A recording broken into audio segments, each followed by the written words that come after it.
Mr. Carter, how about wasting $2 million? How is this even freaking possible? The newest headlines.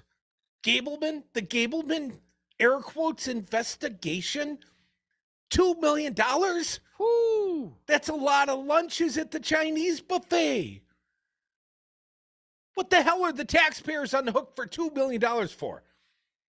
I mean, seriously. I know. Can someone add it up for me? It is, and when we hear Republicans talk about fiscal responsibility, I mean, we knew that this was a joke, right? I mean, Gableman he went to go see Cyber Ninjas, right? I mean, Cyber Ninjas actually even did a count. We gave Biden more votes, but there were some some travel costs, and there were some meals and entertainment and millage or mileage. I guess it depends on how you spell it, Republicans.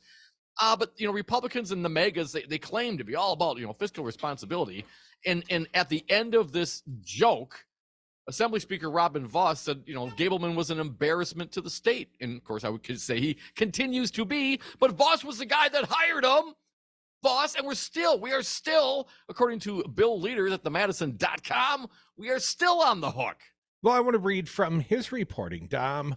Many people in Wisconsin are under the impression the disastrous, let's repeat that word, disastrous probe into the state's 2020 presidential election conducted by former state Supreme Court corrupted Justice Michael Gableman is over, as are the costs to the taxpayers. As Leaders writes, they're wrong. You're wrong. If you thought it's over, it ain't over. It ain't over yet.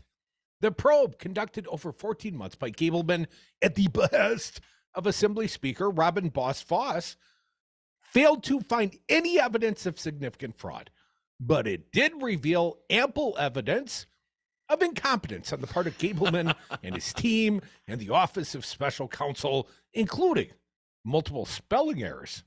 Now, I'm not a great speller or speaker. I try not to hold that against others, but I'm not an attorney, Dom. Well, right, and you're getting paid $2 million. Hell, I can't even spell LSAT.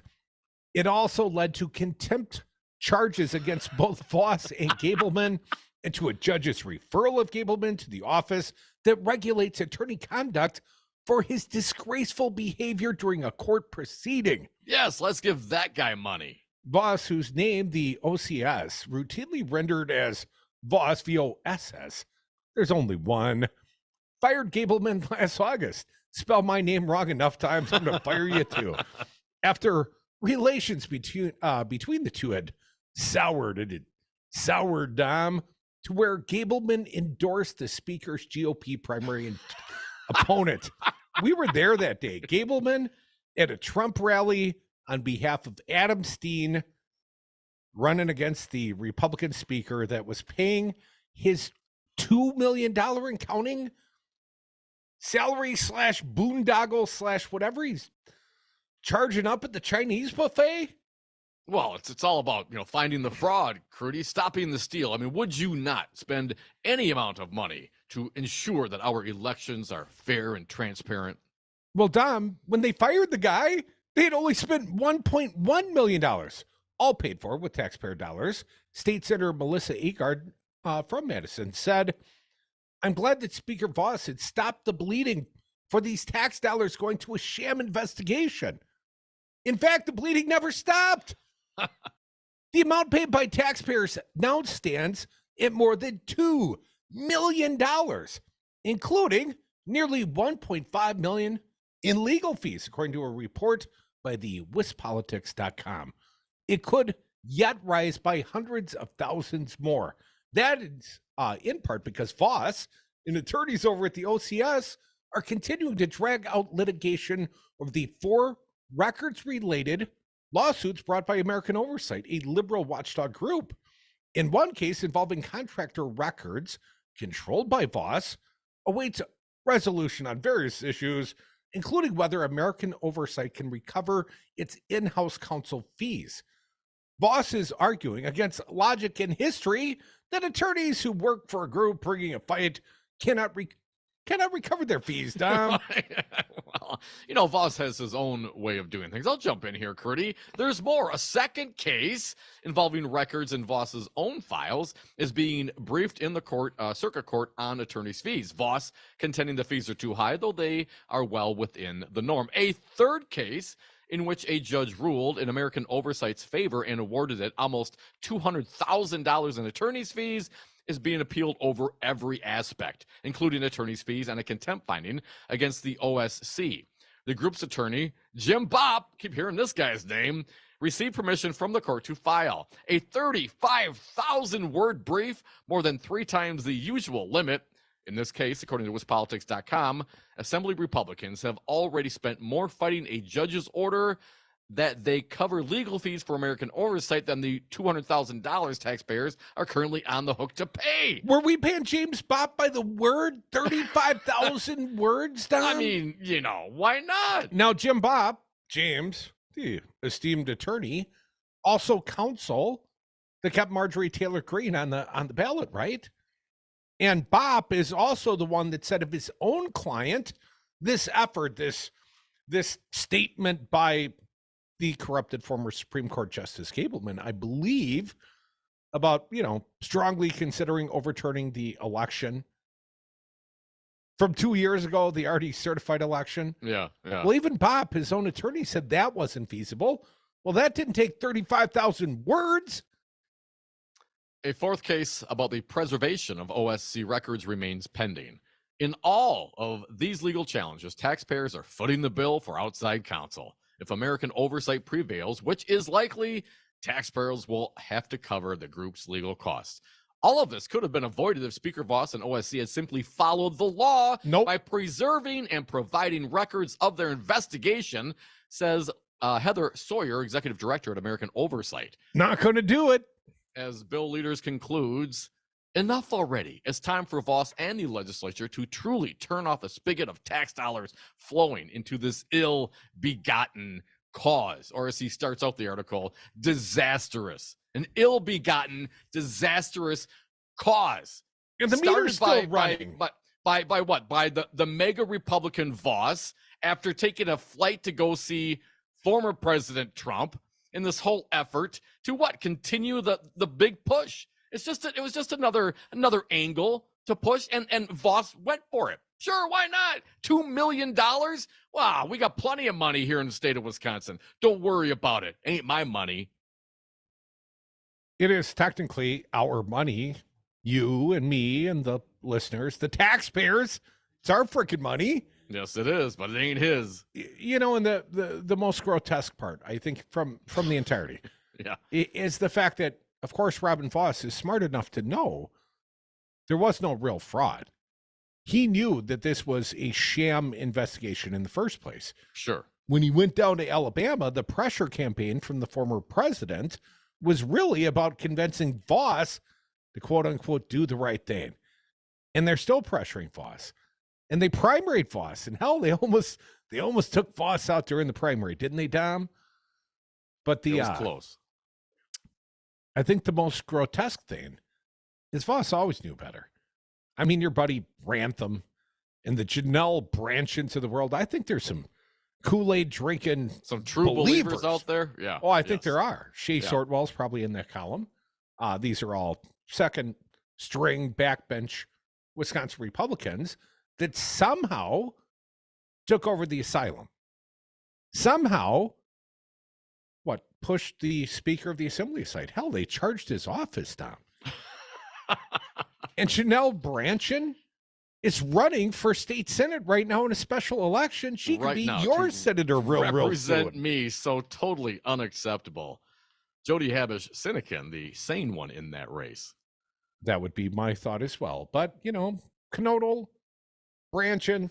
But listen, I mean, in some ways, though, Voss actually stopped it. I mean, he started it, so no doubt, he's responsible. He's culpable in this. I'm sorry, he could have totally wholeheartedly endorsed Gableman's position that you can, in fact, yes, the legislature can overthrow the will of the people. He effectively did, because he let it linger.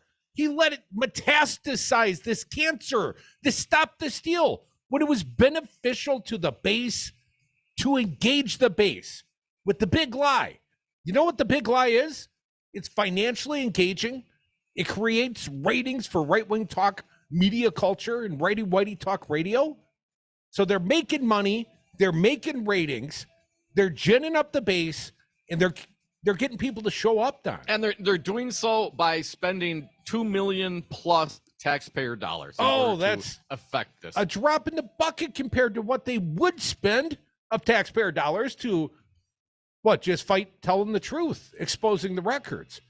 Because the investigation, Brimington, I think, was the judge that said there was no freaking investigation. There was no investigation. Do anything for the money except fight with other lawyers with misspelling and badly written briefs. Come back. We're the devil's advocates. I'm not going to hold the spelling against them, though.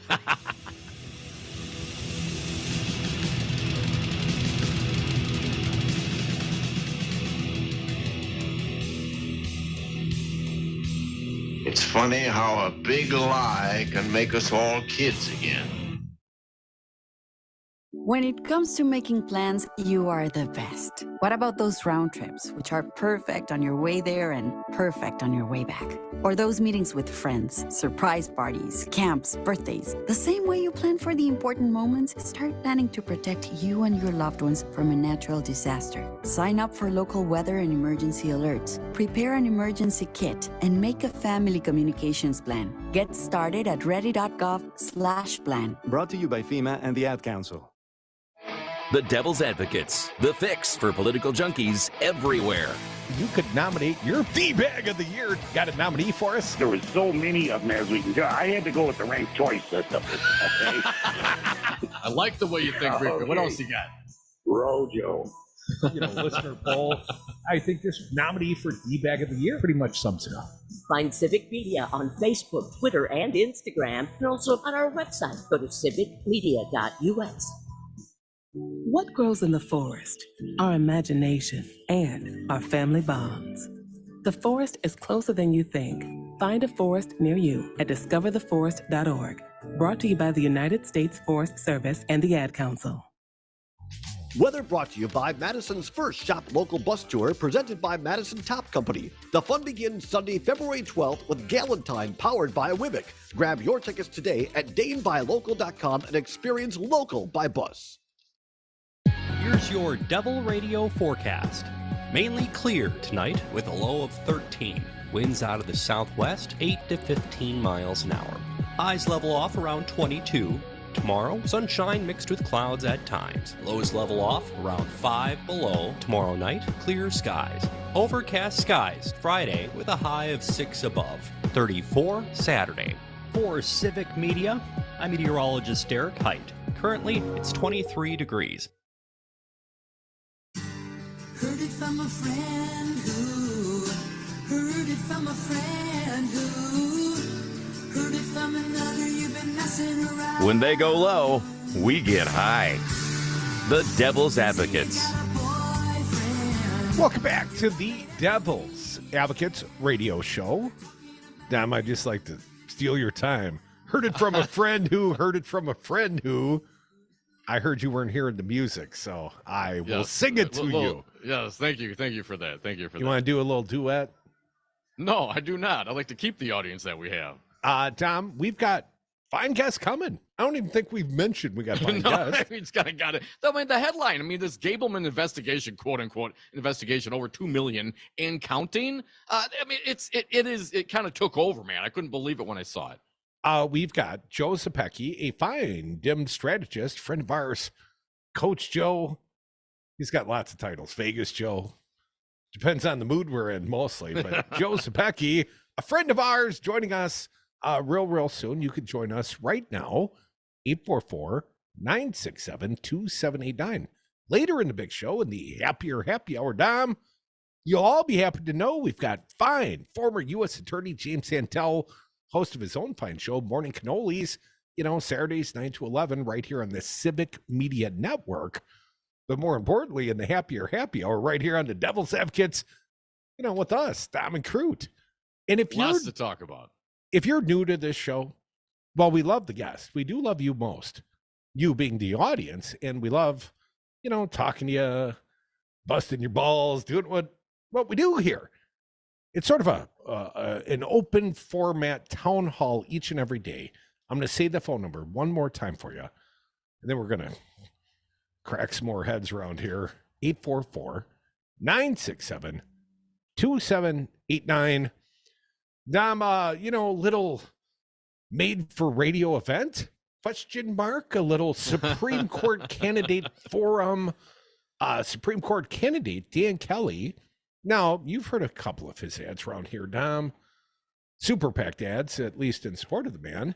The contemptuous, the wanker appointed, never was very good, but he's trying again. Dan Kelly, that guy. That guy. Says he was burned by Justice Hagedorn and will not endorse Jennifer Doro if she wins the primary. What? Come on. That's more, the headline more here. Right on right. Man, they're just in disarray, baby. Let me read just briefly from the reporting here at the Journal Sentinel. Wisconsin Supreme Court candidate Dan Kelly is refusing to say if he would endorse his conservative opponent if she advances in the February primary. The long-awaited Rebecca Clayfish endorsement of Tim Michaels. Michaels is still waiting.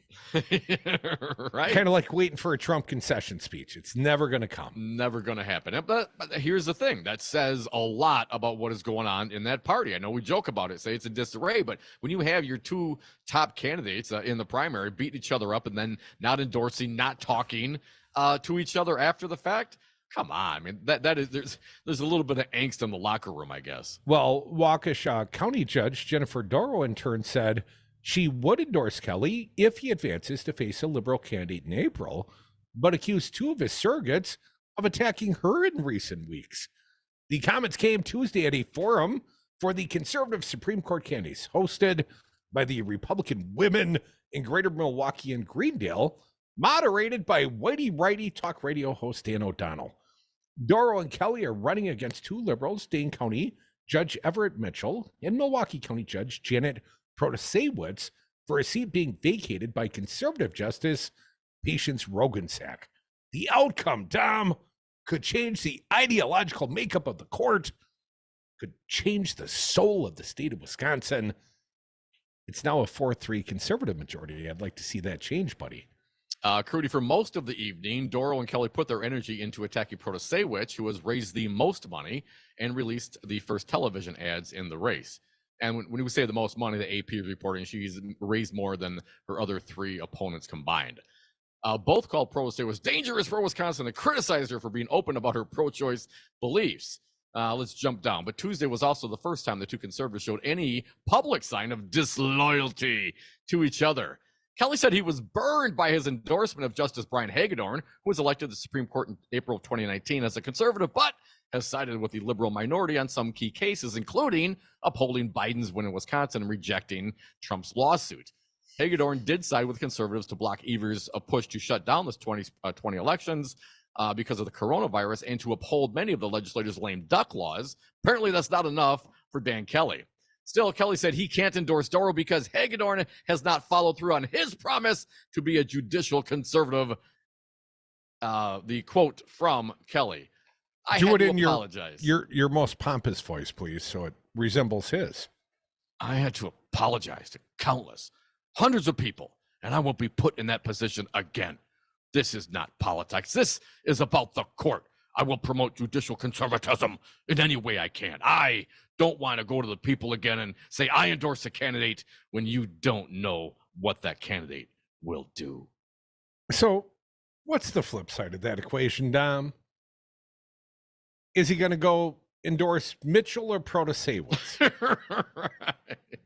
Of course, he's just going to take his ball and go home, right? That's fine with me. Sure, that's fine. If you don't, Republicans, if you don't want them, you don't like them, just stay home. A little bit more here, Dom. Doro said if Kelly comes through the primary, he'll unequivocally have her support, but quickly added the Wisconsin Court of Appeals Judge Shelley Grogan and Supreme Court Justice Rebecca Grassel Bradley, the bad Bradley, have both endorsed Kelly have turned on her. I won't do that. It's not judicial. And I'm not going to take the chance to take someone out so that the left can win this election. We need to win this. We need to win this based on momentum, experience. Here's where she throws herself a bone. A fresh face based on what all of you saw of me last October. Oh, there we go. Playing it up. She, of course, is the celebrity judge in the Waukesha Christmas parade tragedy and the soon-to-be proprietor of a Suds and Shoots. Like a gun range with the bar. Seems like a great idea. Come back with us. I got a great idea. Let's bring Joe Zepecki, our good friend, a dim strategist, good guy, right here on the Devil's Advocates. Don't know if we're calling him Vegas or Coach or Joe.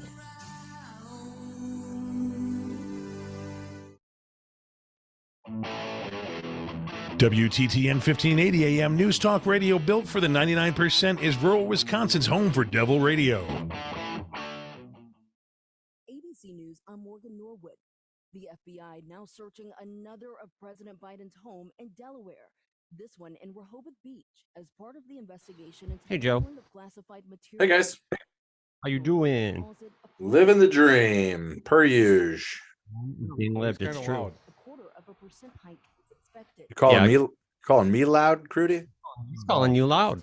His nerve. Bring his levels. Takes one to know one, I guess. Kiss my lily white ass. You can't hear me, can you, Joe? I sure can. Oh, good. Good. Yeah.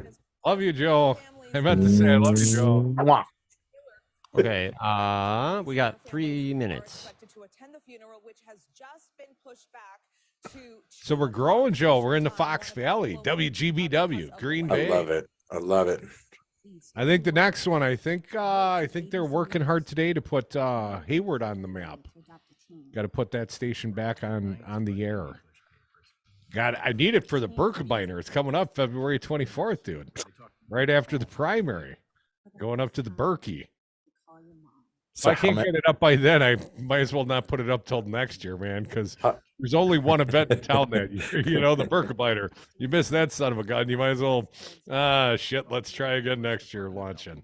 How many stations are we up to statewide at this point? I 20? Count. There will be a time when we're approaching that number. You can't count that high with your shoes on? Is that what I'm to take away from this? There will be a time very shortly, perhaps this week, when we will announce the final parts of the map. We'll be able to talk about Fight Club in its totality. Okay. Well, for now, we best not. We best not. Plus, I don't know, we might be on Facebook Live right now. From Pacific Media News Desk, I'm Jane Matnier. Here's what you need so to I know. can't. Amtrak could expand I'm not trying to play coy with you, Joe. You know I'd spill secrets if I could. Corridor IT program, which could open the door to funding through feasibility studies. One option, passenger. We're killing Devil Radio on Friday for once. So what's the new name? I can't tell you. Okay. This is great. This is my last dance with the Devils. Not the Devil's Advocates, but the Devil Radio. Last time Joe will ever be invited on Devil Radio. Yeah, so that's all I'll introduce you. So Evan's got to hit me with a little Devil Went Down to Georgia, perhaps at some point in this half hour. Got it, bro. Yeah.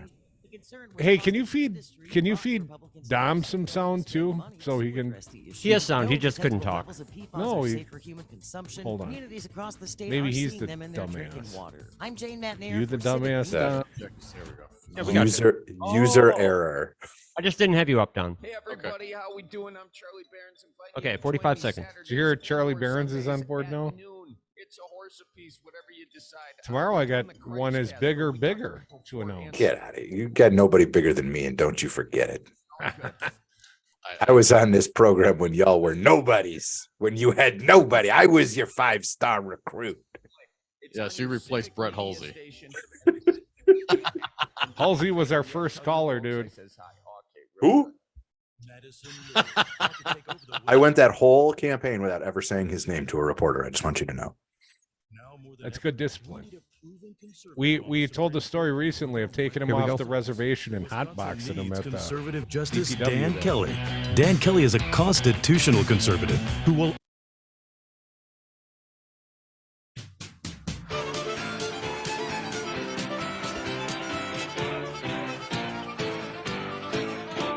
gotten away with it too if it wasn't for those meddling devil's advocates. Welcome back to the Devil's Advocates Radio Show, the Hump Day edition. Last time, we've invited Joe Zepecki round on Devil Radio. One last ride. Getting the band back together, baby. Welcome, man. Joe Zepecki, a fine dim strategist, friend of the Devils, 5-star recruit by his own estimation. I'd say you lack a couple tools, Joe, but you know. 5-tool player, man. Just ask me. What are you talking about? So how we go back to 2014? Is that right? Or were you guys on air in 2013? Here's what I remember about you, Joe. Here's sorry, listeners. We're going down memory lane today. I remember two things about the Mary Burke campaign. Three things, really. I remember the Lou Gehrig Ice Bucket Challenge, the ALS Ice Bucket Challenge, and Mary Burke and someone strategically on behalf of that campaign chose me and Mark Belling on behalf of Mary Burke. And I always suspected that had to be you, Joe, because nobody else knew who I was at that point. Who was lefty equivalent to Belling? I think that statute of limitations is a full 10 years, so I don't think I can divulge that information yet. You're going to have to come back in your next iteration for the answer to that question. And who was the guy, Mike, our pal over on the Sunday morning show on WISN? It was Mike Goucher. Mike Goucher was also Ice Bucket Challenge by Mary Burke, if I recall. It was a right, a left, and a right down the middle. Playing it straight, old Mike Goucher. Oh, I wasn't the guy right down the middle? No, you weren't. No. And then the other memory, and this is something I really lobbied for quite hard. A ride on the Burke bus. Campaign bus. You got a bus, you rented a bus. You took me on the bus, and then Joe's like, "Sorry, man, you got to get off the bus here." I'm like, "Well, no. Yeah, hold on. So Prudy gets on the bus, along with some other distinguished members of the Wisconsin Journalism Corps, and we start trucking down the road. And the reporters get an opportunity to ask the candidates some questions, and they have a nice conversation. And then when the ride is over, the candidate gets off the bus, the other members of the press corps get off the bus, and Crudy is just chopping it up with me. And at some point I'm like, hey man, like I got places to be. You got to go. Like, you ain't got to go home, but you can't stay here. And he just looks at me and he goes, well, I need to ride back to my car. At which point I said, look out the window, bro. We're right back in the parking lot where we started. He had no clue where he was.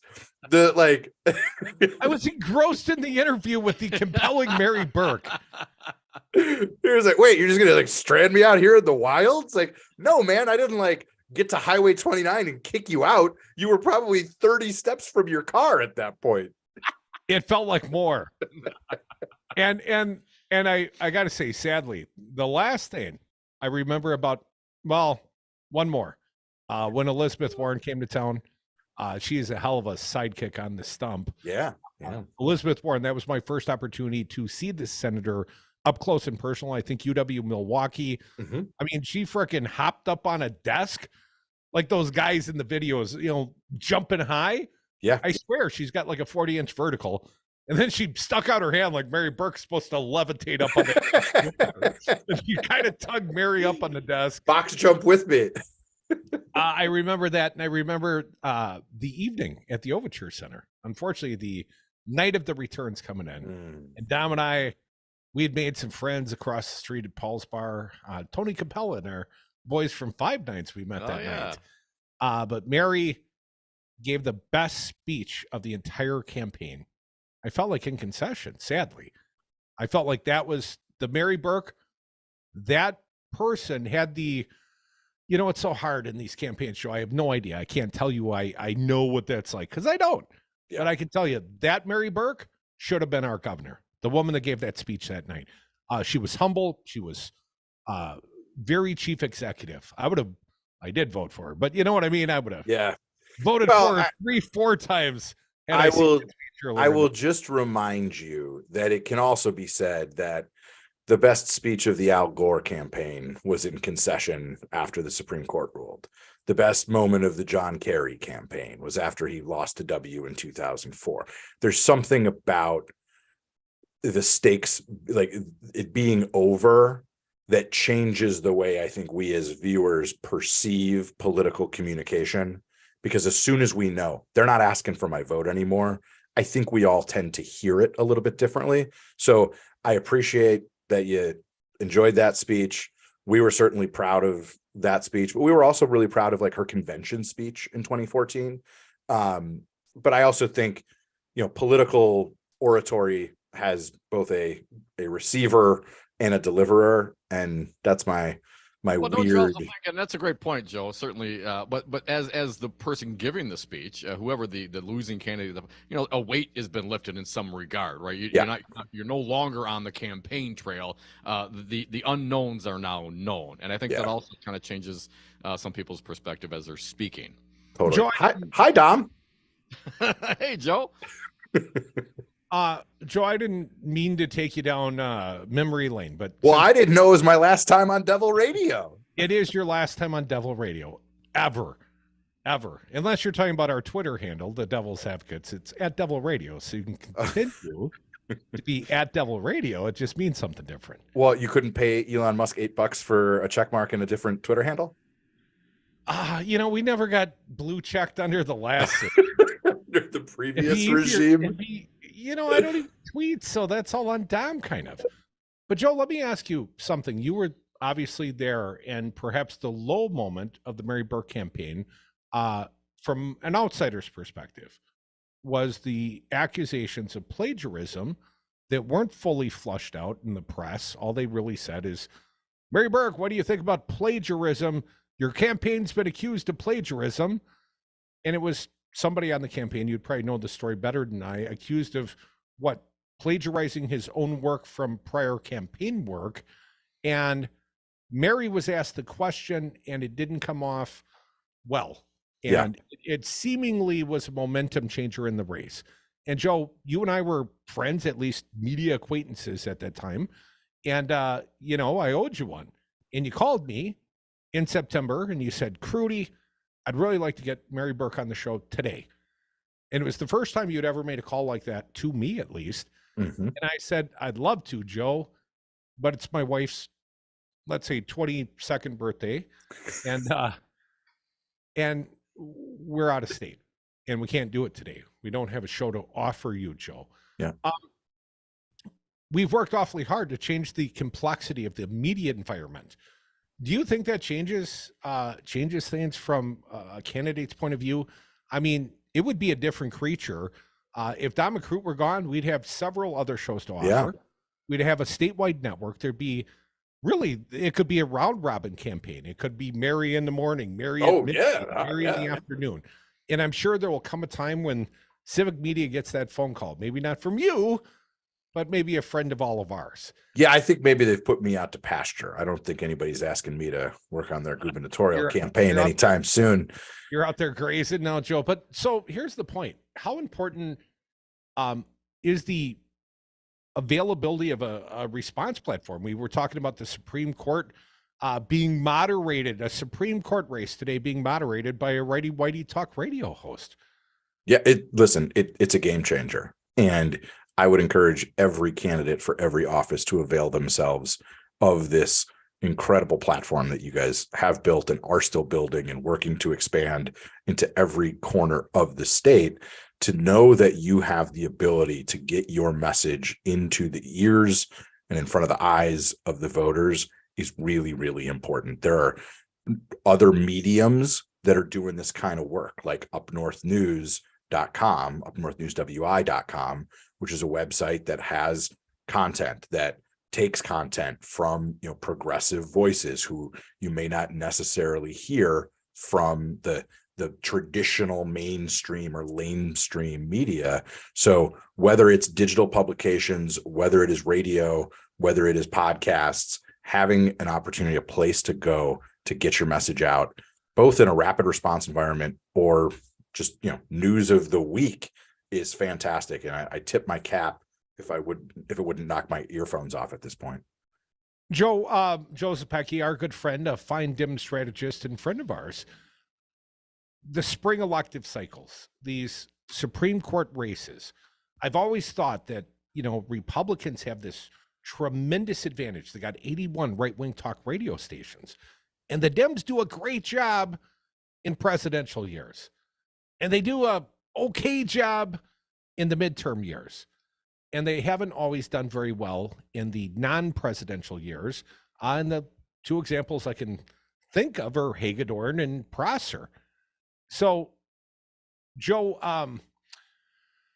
how important is it that we even let people know there's a Supreme Court race going on right now? And this is perhaps one of the more important races. And we always say that, but this one really is kind of a big deal, is it not, Joe?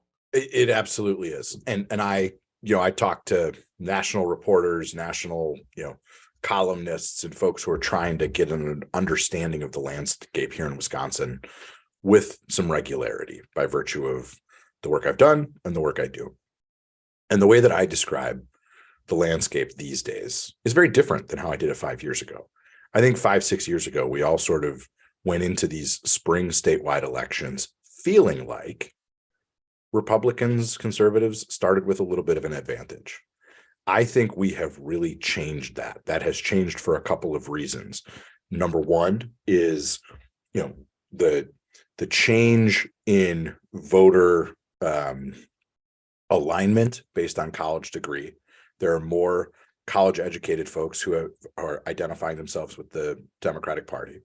It has to do with the growth of Madison, not just in terms of raw population, but also in terms of Democratic performance. That is the place where you guys have been the longest and have been the loudest and have been really, really well received over the last almost 10 years. And I do think, third, we have figured out how to more effectively get our message in front of the voters. And so for all of those reasons, I now come into a spring election like this, and I feel a lot better than I did 5, 6, 7 years ago. Now, listen, it doesn't happen on its own, and don't anybody rest on your laurels. We got to get out there and we got to participate both in February and in April. And the reason to do it is, as you said, Crudy, it's all on the line.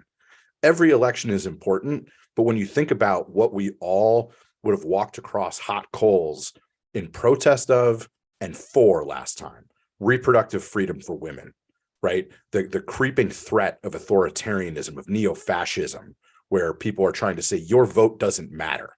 If we, the elected Republicans, think that we should win an election, we're just going to decide we win an election. That's not who we are. That's not who this state is.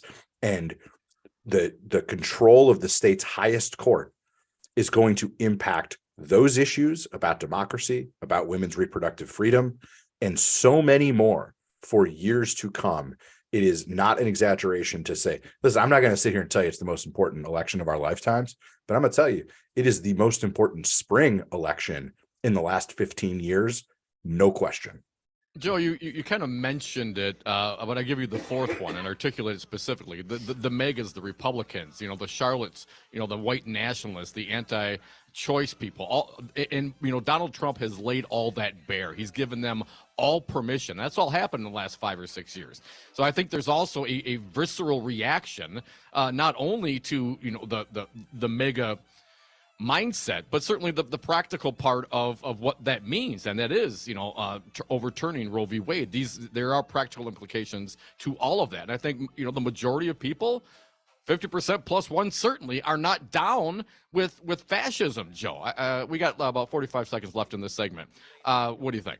I would just say amen. That the only force in the world more strong than that is us, is we the people. And we just have to remember that the last 5 years, the last, however it is, 7 years have really crystallized that and focused it. We got to stay sharp. We can't let off the gas. Get out there and vote this spring. I'm sticking around. I don't care what you say. One more segment.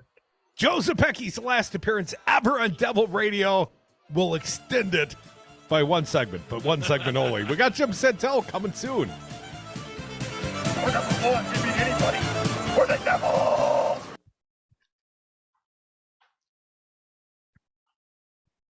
To protect his family from disaster, Steve used his camera phone. Done. Taking pictures of his important documents, Steve can always have them stored online. Learn more simple disaster prep tips at ready.gov. A message from FEMA and the Ad Council. The Devil's Advocates. Today, I made a mental note. It was 1:09 Central Time when I found out Ron Johnson was a conspirator in a coup, a traitor to the Constitution, and Ron's been something of an apologist. You know, they seem real friendly. Well, maybe to you, Ron, because you were on the inside of the coup, and I've never made that accusation prior to today. So let's play it for the people. This staffer stated Senator Johnson wished to hand-deliver the fake electors' votes from Michigan and Wisconsin. Follow the Devil's Advocates on Facebook and Twitter. Man, I love my kids so much. I once sat for 3 hours in the cold rain to watch her soccer team lose by 18 goals. I love my kids so much, I once used a tube to suck snot out of her stuffed nose at 3 a.m. You win. Love your kids? Love them enough to make sure they're in the right car seat. From toddlers to tweens, visit nhtsa.gov/the right seat to find the right seat for their age and size. Keep them safe. Visit nhtsa.gov/the right seat. Brought to you by the National Highway Traffic Safety Administration and the Ad Council. Weather brought to you by Madison's first Shop Local Bus Tour, presented by Madison Top Company and created by Dane Buy Local. Gallon time is set for Sunday, February 12th from noon till 4. Bus seating is limited, so visit DaneBuyLocal.com and get your tickets today. Here's your Devil Radio forecast. Lows around 13 tonight, under mainly clear skies, southwest winds 8 to 15 miles an hour. Sunshine mixed with clouds at times tomorrow. Daytime highs approaching 22. Lows dip down to about 5 below. Tomorrow night, clear skies. Daytime highs approaching 6 above. Friday, under overcast skies. 34 Saturday. For Civic Media, I'm meteorologist Derek Height. Currently, it's 23 degrees.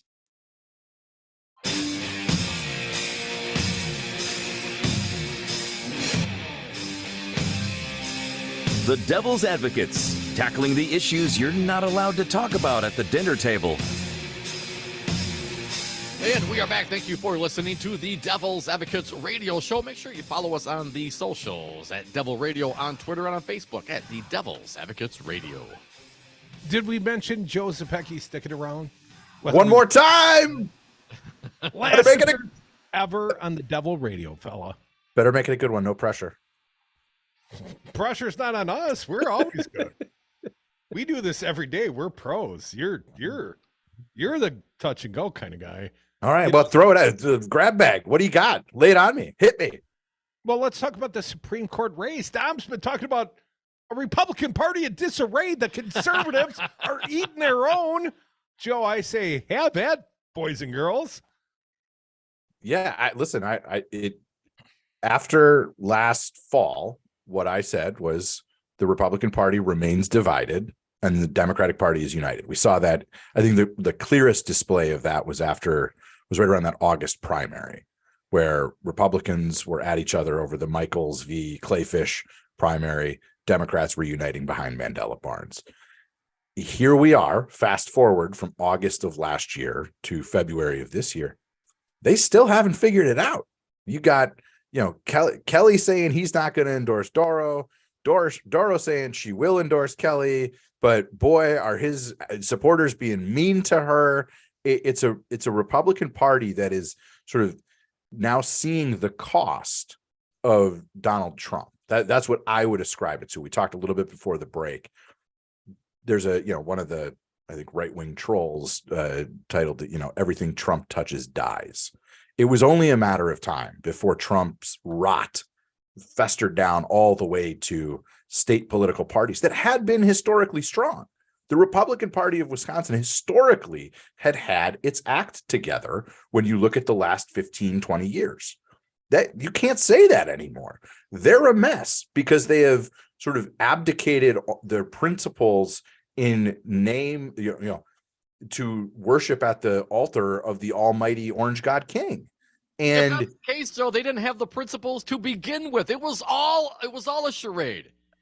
I disagree with that. I think 20 years ago, 10 years ago, Republicans stood for something to a far greater degree than they do today.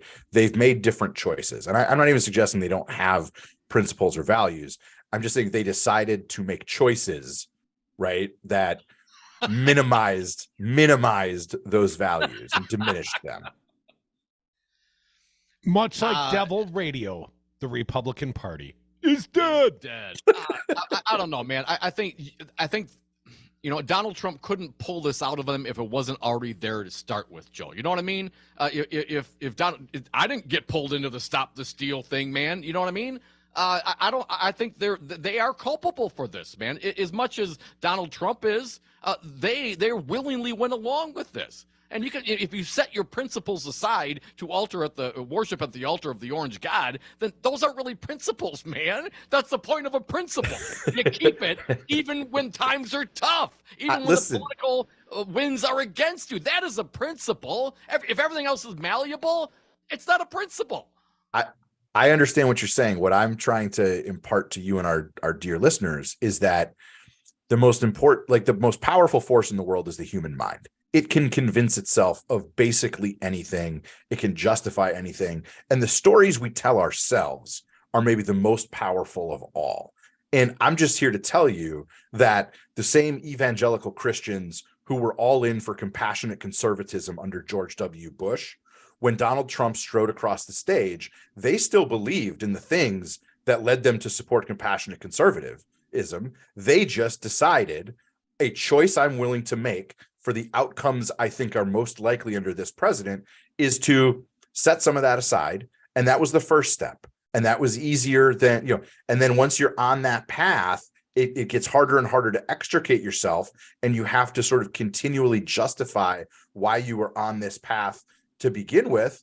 And before long, it's 7 years later, you look behind you, you've lost your way, but you're still trying to tell yourself, no, I really care about these things. I've always cared about these things. It just turns out that those of us who aren't in the swamps with them can look at them and go, man, you have strayed an awful long way. And the cost of it is now hitting Republicans and conservatives because their own party can't get it together. Because there are people in the Republican Party here in Wisconsin who never left their principles, who said they were never Trump, who said, you know what? Rebecca Clayfish, very conservative, not a crazy person, not willing to sell out to Donald Trump. That's who I'm going to stick with. And when Tim Michaels said, you know what? I'm going to come in and I'm going to buy this thing and I'm going to sell my soul to Donald Trump, the people who were with Clayfish were awfully hacked off about that, and rightly so. And now you've got, right, and this is where the politics gets messy, right? Like within that Kelly versus Doro fight, you've got a lot of the Michaels and Trump folks around Doro, and you've got a lot of the Walker Clayfish folks around Kelly. Guess what? They still might as well be a couple of cats in a cloth sack wrestling and spitting and hissing. And from my standpoint, I just go, hand me the popcorn, man. Let's see. Because I want them fighting with each other because it's less time they have to fight us. Bill Leader's reporting today the Gableman investigation. Joe Zepecki, our fine guest, Zepecki Communications. The $2 million and counting. Still have some court cases out there. Just spending the money like drunken sailors, Joe. The fiscal Republicans. But I think this is another example of that. First it was Voss, and Gableman, and they had a little breakup, and that was, of course, after Trump pressured Voss, and this whole thing. That seems to be the case no matter where you look in this Republican Party right now, Joe. Yeah. Again, they've lost the plot, right? What is the policy agenda? Well, in the 2020 National Republican Convention, they decided we don't have a platform anymore. Whatever that orange guy says, that's what we're for, right? I agree or disagree, and in my case, it's almost entirely disagree with the Scott Walker policy agenda. He had public policies that he was trying to do, right? But now they are a party that I think is pretty devoid of ideas. And so when they don't have ideas, they don't have public policy fixes to the challenges that we face, they are, still playing a game of personalities and sound bites and cheap, bumper sticker sloganeering. And that is no substitute for governing, for having a true North Star. And, hey, that's their problem. It's of their own making. So I'll leave them to sort it out. I know what Democrats stand for. Come on, man. Scotty Wanker was 50+1. And if he had policy proposals, he lied to the people about them, other than I'm going to kill the train. I mean, that's not a proposal. That's an anti-proposal. I'm against progress. I mean, Scott Walker, it was about 3 terms in before the guy ever had a policy proposal. And even then he was running away from them because he was pivoting towards a presidential run. You know that. I know that. Just wanted to win over some Christian conservatives in Iowa. Never had any guiding character, that son of a... So you're saying these people were nihilists, Donnie? Something like that. Joel, we launched WRD 6 years ago today. Happy birthday, boys. Love you. Miss you. Thanks for having me back for one last ride with the Devil Radio crew. I hope you'll have me back, whatever the heck we're calling you a week from now. Thanks, Joe. We'll have you on the country stick, Joe. Country Joe Zepecki, thank you so much. More Devil's Advocates. James Santelle, another fine guest, is next. Hey, this is Matt from Design Garden. Remember when the internet was new? Back then you had to leave your house to start a business. Companies used to pay programmers bags of cash to get online. Now, small businesses can get online with a Facebook business page, or Squarespace, or Google My Business, or WordPress. But which tools should you use? Can you afford to go down the wrong path? Design Garden uses modern tools to build your website the right way. Find us online at design.garden. Again, that's design.garden. Do you love getting rewards when you shop? Then shop Knucklehead CBD and vapes with the Knuckleheads Club. Every $10 spent gets you closer to 25% off. No matter what you buy, make sure you buy Knuckleheads. Stop in Saturday and Sunday and get 15% off Wellness and Wellness Plus, including Delta 8, THCP, CBD, and more, while getting points towards your next purchase. Knucklehead CBD and Vapes, your one-stop smoke shop, located at 520 State Street in Madison. No matter what you buy, make sure you buy Knuckleheads. You are listening to WTTN 1580 AM Columbus. How you doing, Jim? Evan, how are you today? Doing well. Thanks again for joining us, as always. Absolutely good to be with you. Good. Sound is okay? Yep, we are on track. We got about 6 minutes. Outstanding. All the time in the world. I can go grocery shopping, wash my car. That's right. Not. Yeah, I'm going to run and get some milk. Very good. Good. Good to be with you.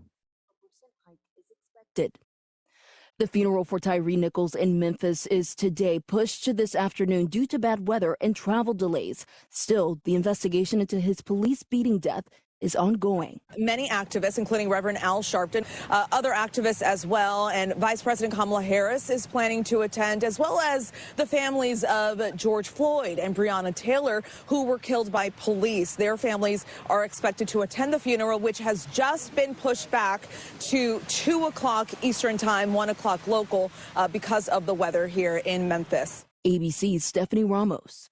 This is ABC News. At the White House today, President Biden meeting with House Speaker Kevin McCarthy on raising the debt limit. The two sides are already trading barbs. The president says that McCarthy is beholden to off-the-wall commitments he made to the far right. McCarthy says the president is playing politics. So this is going to be quite a meeting, but I would not expect much progress here today. ABC's Mary Bruce in Washington. The former head of bankrupt cryptocurrency exchange FTX is now barred from getting in contact with any of his former workers. The judge modified the terms of Sam Bankman-Fried's release on bond to prohibit him from contacting former employees of the crypto exchange he founded, FTX, unless he's in the presence of his attorneys. The judge also blocked him from using Signal and other encrypted messaging apps.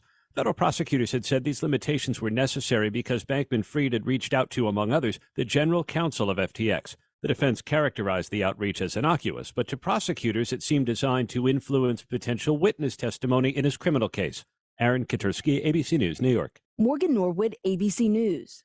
Never completely ready to adopt a teen. For late nights writing English papers. For your teen's music taste. For dinners, where they talk more on their phone than with you. For the first time, they call you mom. You're never completely ready to adopt a teen, and you can't imagine the reward. To learn more about adopting a teen, Visit adoptuskids.org. Brought to you by the U.S. Department of Health and Human Services, Adopt U.S. Kids, and the Ad Council. Remember the last time your family visited the forest? It's a place of wonder and imagination for the whole family, where stories come to life. And it's closer than you think. Ready to plan your next visit? Make the forest part of your story today at a local park near you, or find one at discovertheforest.org. Brought to you by the United States Forest Service and the Ad Council. Quit surfing the dial. You already found the greatest radio station ever, Devil Radio, on 92.7 FM and WTTN 1580 AM. Here's how you get them. If they bring a beer, you bring an old-fashioned. If they bring cheese curds, you bring a casserole. That's how you make friends. That's the Wisconsin way. That's Devil Radio. Civic Media News. I'm Terry Bell. Here's what you need to know.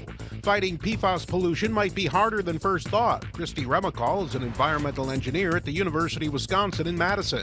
What we really need to do is to prevent them from getting into the environment in the first place, to decrease our use of these chemicals, because once they're out there, they're really hard to contain. Remicall spoke to a state Senate committee Tuesday. Governor Evers says he wants a legislative solution to the PFAS problem. The idea appears to have bipartisan support.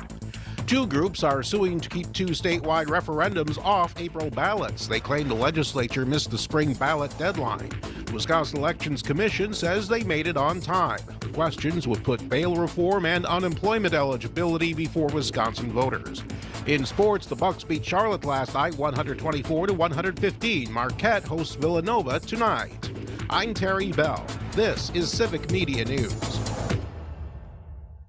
Hey everybody, how we doing? I'm Charlie Barons, inviting you to join me Saturdays and or Sundays at noon. It's a horse apiece, whatever you decide. We're doing the Cripes Cast, where we talk to people for and or from the Midwest, and it's more fun than a six-pack of Jolly Good. Okay, the pride of Random Lake, that Jolly Good is. Anyway, it's on your Civic Media station and the Civic Media app. And do me a favor, tell your folks I says hi. Okay, real good.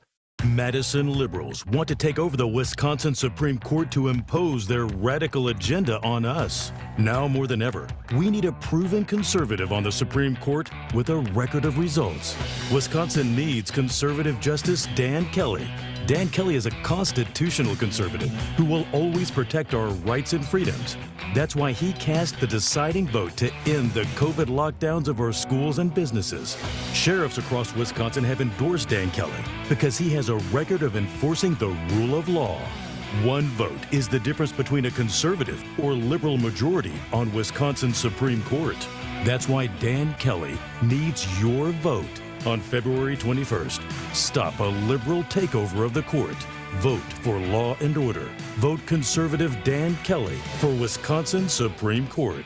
Fair Courts America paid for and is responsible for the content of this advertising, not authorized by any candidate or candidate's agent or committee. faircourtsamerica.org. Do you want Wisconsin to suck? I don't. That's why you're listening to me now. I'm Hawk, owner of the Jade. Warning, you are about to listen to the greatest radio show ever.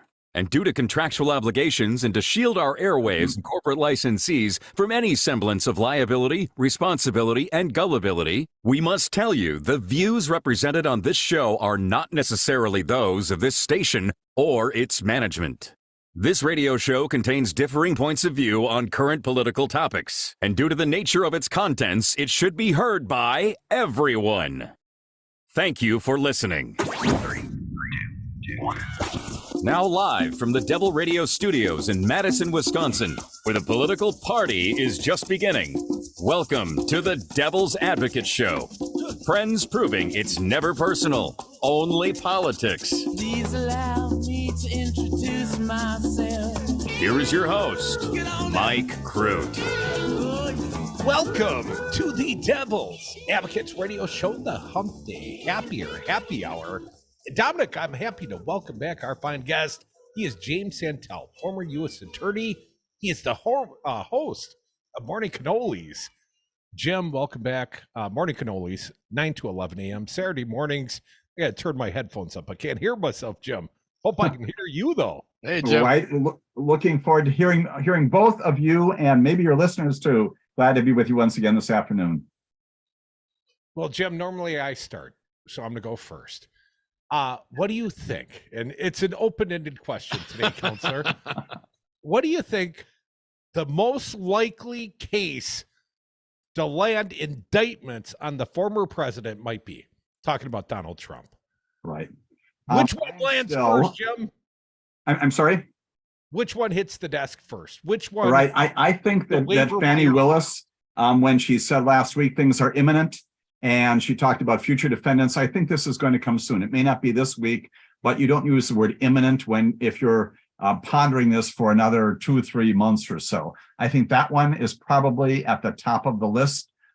We know as well, just from reporting this past week, that we also have Alvin Bragg in the DA's office, who's now looking once again at the Stephanie Clifford, the Stormy Daniels matter, once again with the Department of Justice, dropped unceremoniously a number of years ago.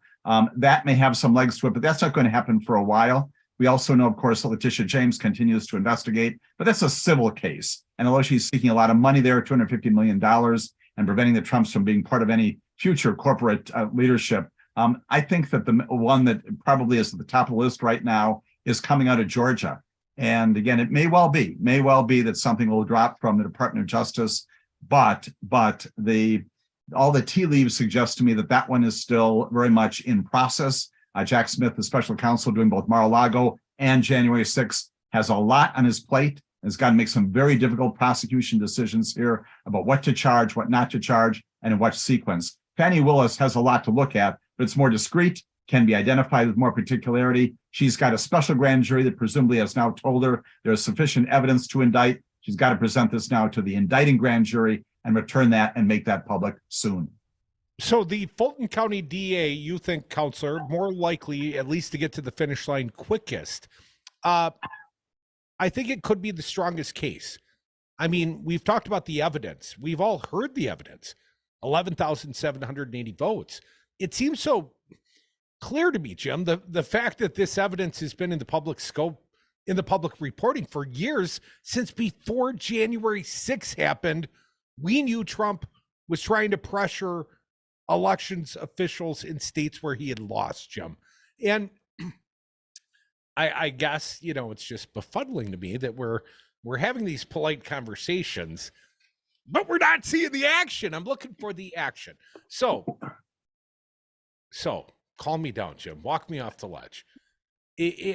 At the rate we're going to be right in the elective cycle. This guy's already running for president. He's already going to make rampant claims. It's a witch hunt. It's a this, it's a that. We knew that already. But once he gets in the elective cycle, we're back with guys like Bill Barr or special counselors like John Durham. I mean, this guy had a lot of cover for the last 4, 5, 6 years, Jim. When does the cover lift? When does the veil lift? I mean, even the DOJ's conduct in this, it's all god awfully horrific. And I want to see the veil, the scab pulled back on all of it, from Georgia to the DOJ. Absolutely. And I'm not going to be the one to in any way discourage your sense of outrage, Mike, because I'm there with you. And I think an awful lot of people are there with you too, who've been in and outside of government. We need to move on this now, principally based upon the substance, right? We have talked on this fine broadcast and other settings about the fact that if you and I were to be in positions like this and to attempt to coerce the miscounting of votes, do other things to undermine our elections, we would be the subjects very quickly of a criminal complaint, probably an indictment. This man has skated for a long period of time throughout his history. And the fact that we are now talking in February of 2023, getting into the next election cycle, as you just pointed out, and still we don't have anyone charging him with any criminal conduct, is a source of, at a minimum, frustration. Outrage, I think, is on the table as well. The other issue, of course, is timing, as you've indicated. And the other reason why I think the state cases may have more legs, just because they're not subject, presumably, to the same kind of limitation that a federal prosecution would. We have talked about this in the past. It warrants repeating once again. If we get a Republican administration that's taking the oath of office on January 20th of 2025, regardless of whether it's Donald Trump or someone else, highly likely that president will pardon the former president. And regardless of where we are with a criminal prosecution initiated next week by this Department of Justice, it is not going to be concluded by January 20th of 2025. And that's the concern. And again, all the more reason for Merrick Garland not only be looking at the substance and Jack Smith be looking at the substance, but be looking at their calendars as well. And finally making some tough decisions, admittedly, very tough, not easy to do, again, about what you charge, what you don't charge, understanding that this is so broad, so many tendrils, you can't encompass everything, nor should you in a good prosecution. But just, Mike, as you identified with respect to the Fani Willis thing, a discrete, kind of an insular package that everybody can understand, and maybe you focus on that with respect to January 6th also. You talk about the things that he said, the things that he tweeted to get people there, inciting this insurrection. The charges, frankly, that Jamie Raskin and others sent up to the Department of Justice by recommendations, they're not bad. They frankly provide a good outline, even though the Department of Justice doesn't have to follow them. You need to seize on one of them and do it. I've said in the past, this month or next month. And then you really begin to lose I don't want to say the advantage because that sounds like a strategy, but you lose the opportunity to continue with the prosecution through trial, through conviction, through sentencing, through appeal, and through disposition. We are very close to the end of that period. If Joe Biden or another Democrat is elected, whole new lease on life, and presumably the Department of Justice would be able to go forward with that. It's very uncertain right now about what will happen in November of 2024. So, Jim, if Willis, the DA in Fulton County, Georgia, typically, we've talked about these sort of prosecutions, typically you'd go after the medium fish. In this case, the small fish were the Capitol rioters and perhaps unrelated to the crimes going on in Georgia. But the medium fish are the people conspiring with the fake electors, and the medium fish are the guys like Mark Meadows and even perhaps Senator Lindsey Graham, yes, who were specifically pressuring campaign officials in Georgia on behalf, clearly at the behest of Donald Trump. So can you afford to charge the smaller players and wait for those trials, convictions, or perhaps plea hearings, because they're going to roll up on Trump? Can you wait in this timeline? Will history allow for that? It may, again, in the state system, again, depending upon even Fani Willis's tenure, which is not coming to an end. But you may want to do that.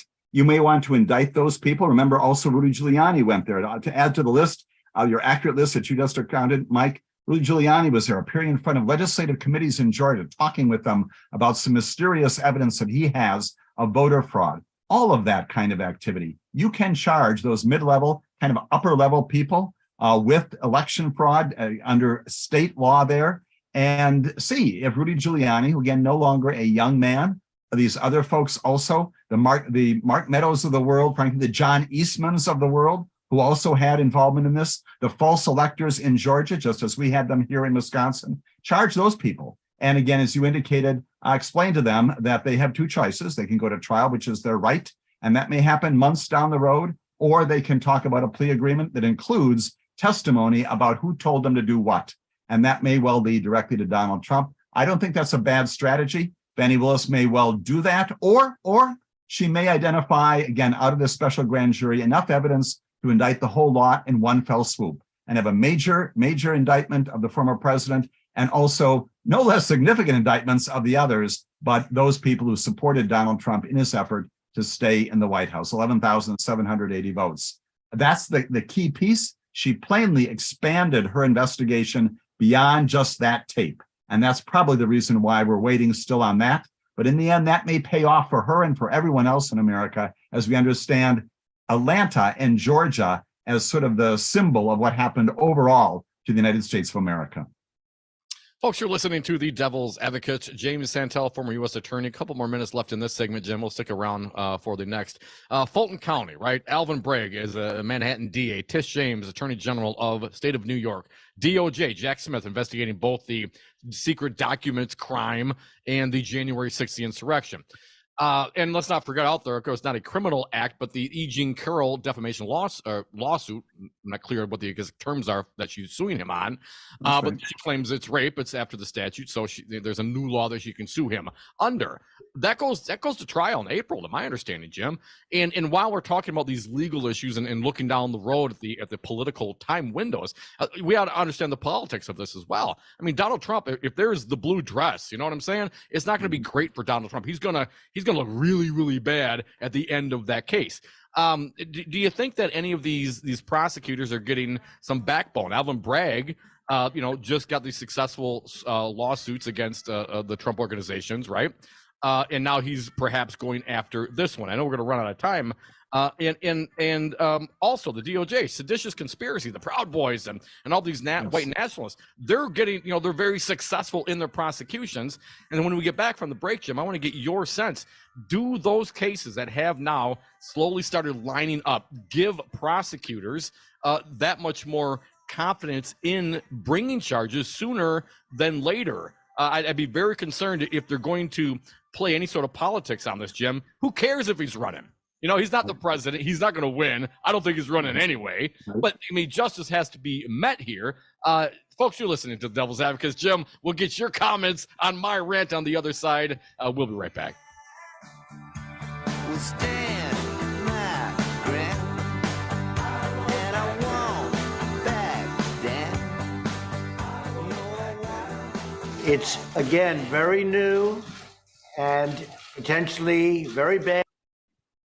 Hey, son, how are you feeling? I'm fine, Pops. What's on your mind? I can't explain it. Navigating without a compass, eyes waiting, started to wonder. Metamorphosis, the loss of who you thought you was. When your kid can't find the language, help them find the lyrics. Listen to the Sound It Out album and get tips and tools to start a conversation at sounditouttogether.org. Brought to you by Ad Council and Pivotal Ventures. The Devil's Advocates radio show, the last segment of the day. If you got something to say, hit us up right now for your crudités at 844-967-2789. I thought they were Crudy Takes. Crudy's Takes. See, man, it all comes back around to Sports Talk Live. Something like that. My wife wants some vegetables for crudité. You know what I mean? Listen Monday through Friday from 4 to 6 p.m. for the Devil's Advocates radio show. Self-monitor your blood pressure in 4 easy-to-remember steps. Self-monitoring is power. Visit managerbp.org. Brought to you by the Ad Council, the American Heart Association, and the American Medical Association, in partnership with the Office of Minority Health and Health Resources and Services Administration.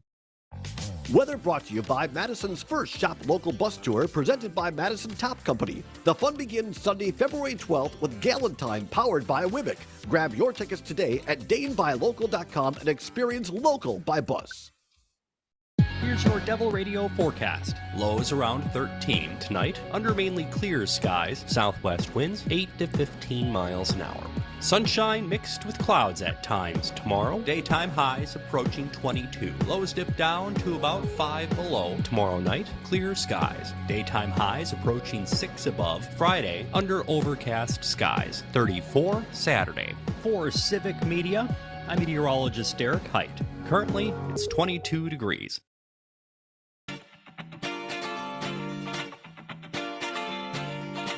The Devil's Advocates. Political commentary from the back of the class. And we are back. Thank you for listening to the Devil's Advocates radio show. Check us out on the socials, on Twitter at Devil Radio, and on the Facebooks at Devil's Advocates Radio. Dom, we got a fine guest right now. He is the host of Morning Cannolis, Jim Santelle, former U.S. attorney, friend of ours, but a couple of show notes. Exciting guests coming in the next couple days.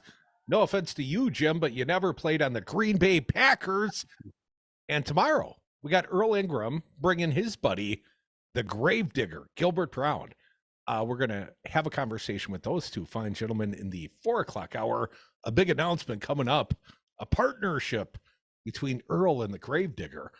And then, Dom, the newest civic media partnership, we announced this today.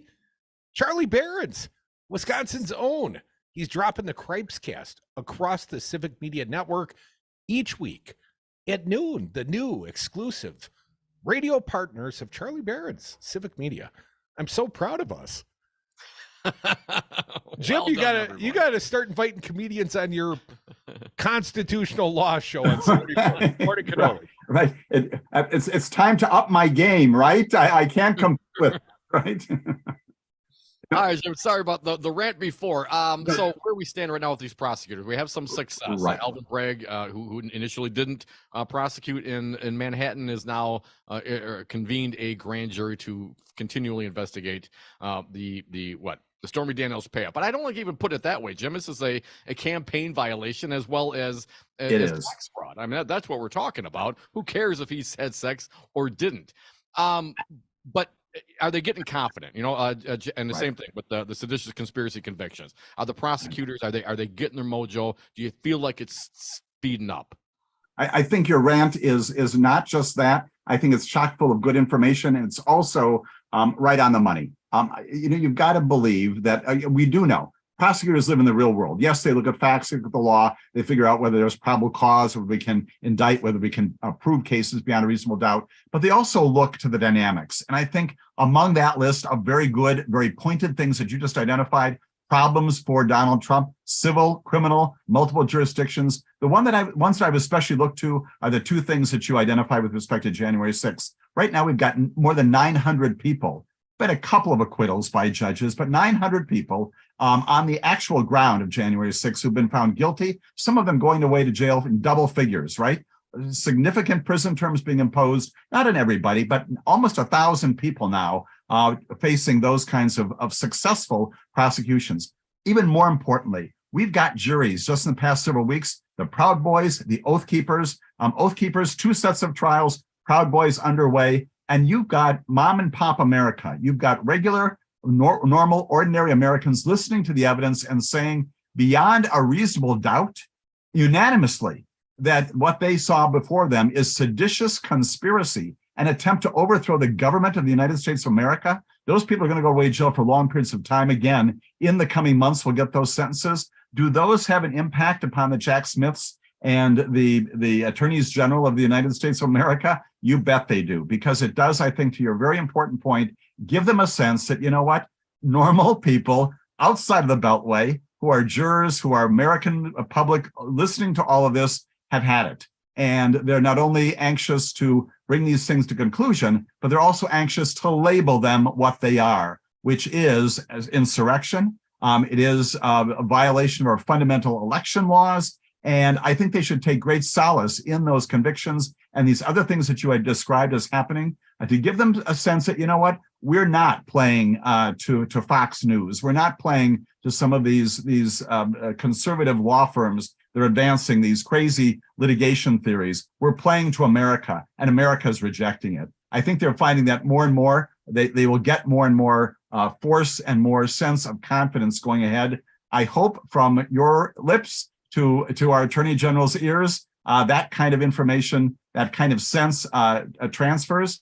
I think Fannie Willis has got it. I think Alvin Bragg has got it. And yes, I think Letitia James has got it as well. I think the rest of us have got it too. Another one, Jim.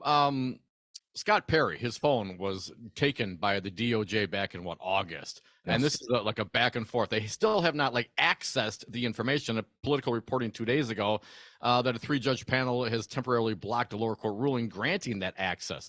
I know this is, we're not even supposed to know that this is going on, but I wanted to get your sense. What do you think's going on there, and why? Why? Of course, if he's part of the seditious conspiracy, certainly we want to know what's on that phone. What are your thoughts, Counselor? Right.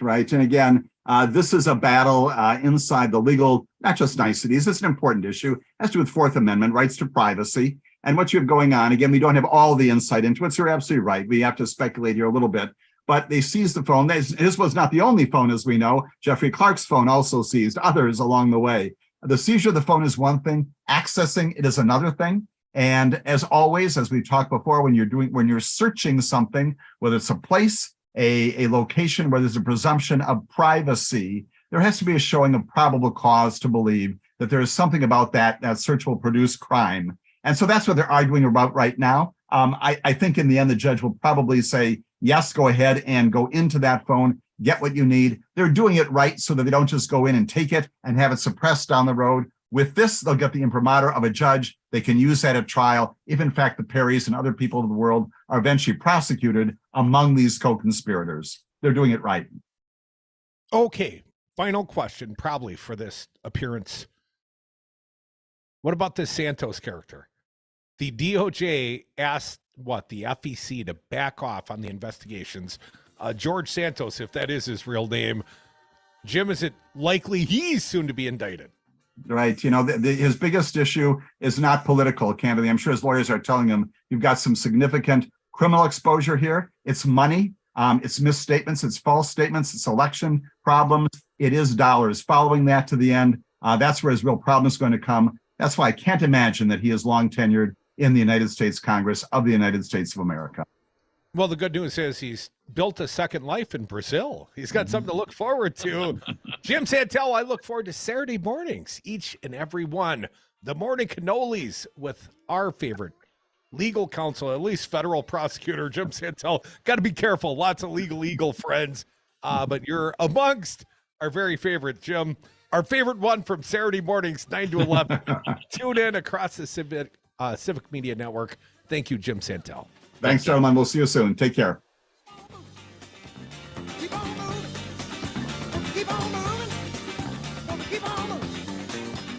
I state your name. Oh, I have so many names. Here we are, the young contender, scrappy, controversial, has an impressive reach. Devil Radio 92.7. ABC News, I'm Morgan Norwood. The FBI now searching another of President Biden's home in Delaware, this one in Rehoboth Beach, as part of the investigation into handling of classified material. The president's personal lawyer calls it a planned search.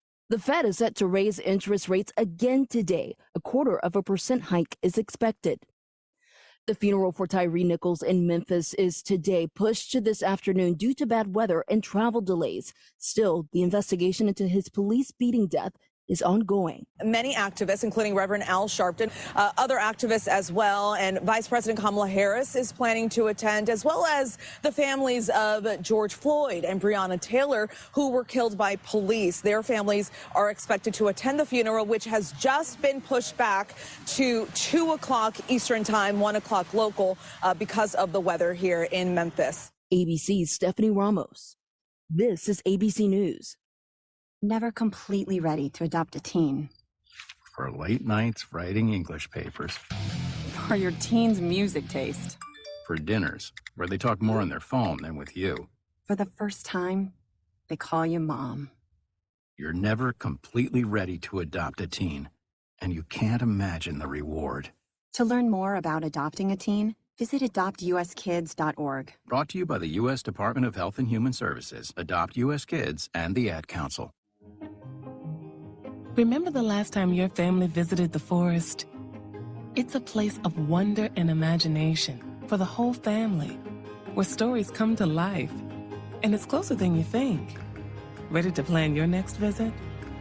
Make the forest part of your story today at a local park near you, or find one at discovertheforest.org.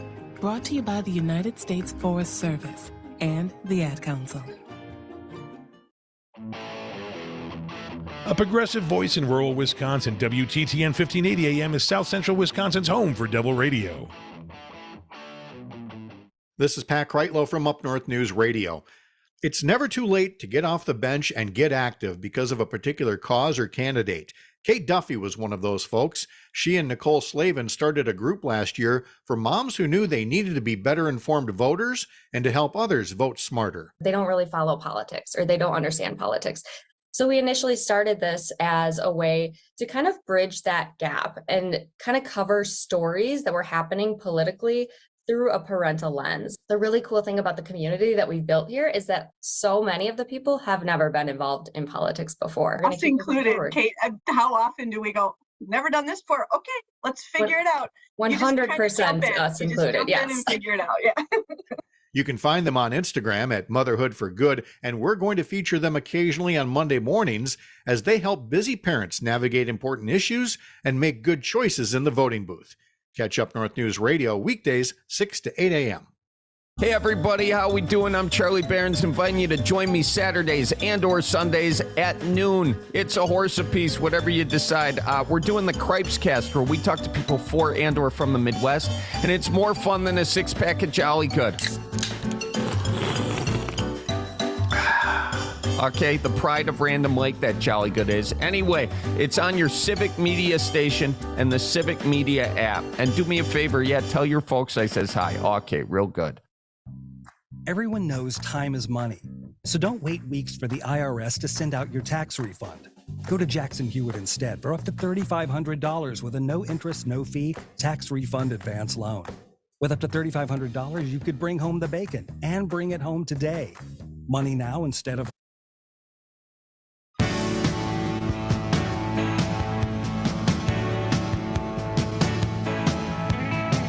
The Devil's Advocates, radio for the 99%. Welcome back to the Devil's Advocates radio show, the Hump Day edition, the happier happy hour.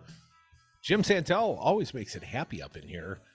You know, I can see the audience, at least the streaming audience, in real time. I'm sort of a analytics geek, and I know it is the greatest radio show ever, so I like to see exactly when people tune in or when they tune out. What did Dom say? You're kind of a stalker that way, Curdy. And here's what I can say. People, I suspect, stay late at work when Jim Santelle's on. And then when he's done, they're like, oh, I got to get home, man. I'm supposed to be cooking dinner or, a long drive, whatever the case may be. I can see them. They're hopping off the stream. Hopefully they're tuning into one of the many great terrestrial civic media signals. But, we start losing them off the stream as soon as Jim leaves. So at some point in the future, I'm going to say goodbye to Jim. And then during the break, say, no, Jim, don't leave. We're going to punish all the kids that left early. Like the guy that tries to leave early at the football game. And then suddenly there's a miraculous comeback. And then he tells all his buddies, I was at that game. But you missed the play that matters. Kind of. Thank you, Jim Santelle. You're always a fine guest. Listen for his show, Morning Cannolis, Saturday mornings, 9 to 11 a.m. And remember, if I ever pause or think for a moment, it's because I'm literally doing the entire lineup by memory. I should write it down at some point.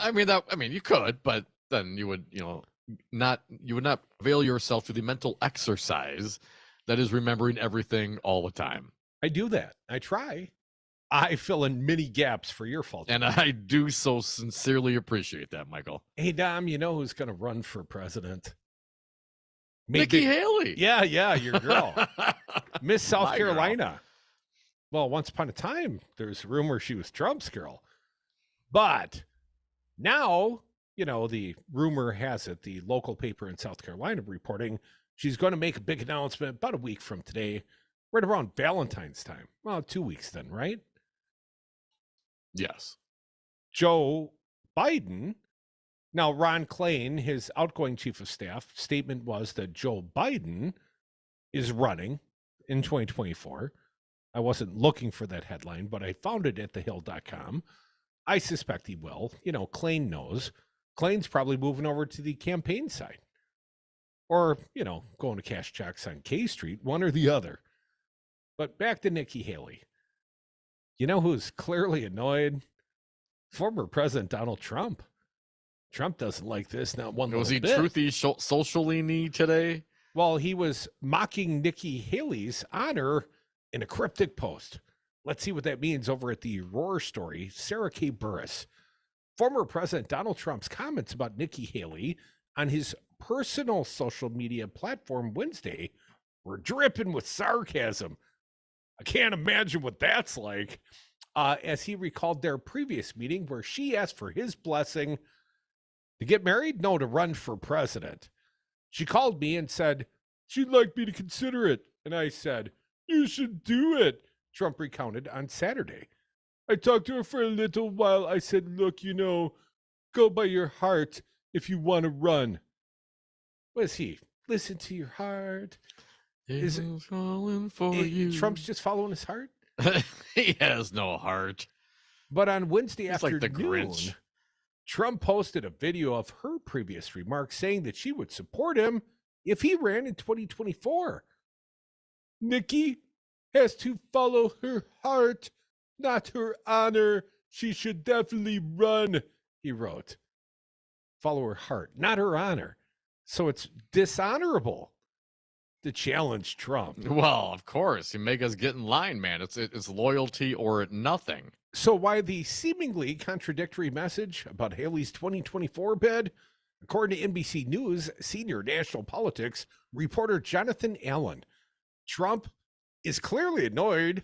She said she wouldn't and is going to anyways, but it benefits him to have more candidates splitting the non-Trump vote. The more in the pool, the better for Trump. For Trump, yes. If he's actually running. He is running. Okay, man. In that he's running for his life. It's not the same. But... It is. Okay. There's more urgency in his campaign, although you wouldn't be able to tell it from his campaign actions. Although I understand he did go on the stump. And after his South Carolina speech, apparently the odds makers turned further against his chances of winning re-election. Very low energy, low energy Trump, yes. But I think he's literally running for his, if not his lifetime, his freedom. I think as he does the calculus, he's got to win so he can pardon himself and all the other smaller fish, the Steve Bannons, the Mark Meadows, the Rudy Giuliani's. I mean, there's a list. Scott Perry, Gozar, Marjorie Taylor Greene, Matt Gaetz. I mean, there's a lot of people that he's got to go pardon so they can't turn against the old man and testify against him, right? So when I say he's running for his life, I mean, sort of in a Shawshank Redemption kind of way. Get busy living or get busy dying? I'm not clear. And as we delineated with James Santelle, the cases against him, and these are starting. The E. Jean Carroll case starts in April, man. The $250 million civil case that New York Attorney General Tish James is bringing against Donald Trump et al. Is an October trial date. Come on, man, that's like pocket change to this guy, right? Is it really, dude? I don't care how much money you got. You got to cut a check for $250 million, and that's just on the civil side. And whatever they find on that side, of course, Tish James will share with Alvin Bragg, right? So, and this is that dual civil / criminal investigation. Nikki Haley, I mean, she was, as typical per Trump, she was his ambassador to the UN, right? He chose her. And now she's the coffee girl, right? Now she has no honor. It's amazing how anyone who Trump, at least perceives in his mind, is disloyal to him. Hell, if she actually called him and asked for the blessing and he gave it, and then he turns around and then he says all sarcastically these things about her honor and her heart. I mean, I guess it's consistent. At least Trump's consistent in that regard. But as mentioned, the more that get in, it's going to be better for Trump if he quote unquote continues to run. But it is a lackadaisical effort, if anything. I mean, he had 13, according to Jose Pagliari from I think the Daily Beast tweeting out today, 13 attorneys in court today on this $250 million state of New York civil case against Trump and the organization. Missing was Trump attorney Alina Habba, who apparently has been fired. And she was also the attorney for him at the E. Jean Carroll case. And she was also, along with Trump, sanctioned for filing frivolous lawsuits to the tune of $1 million of a sanction for filing frivolous lawsuits against Hillary Clinton, the FBI, and others. So this is what Trump's dealing with. I mean, so when we talk about what's going to happen a week or 2 weeks or 2 months or 6 months from now, dude had 13 lawyers in court today on one case. I mean, this stuff's getting really, really hot for him, man.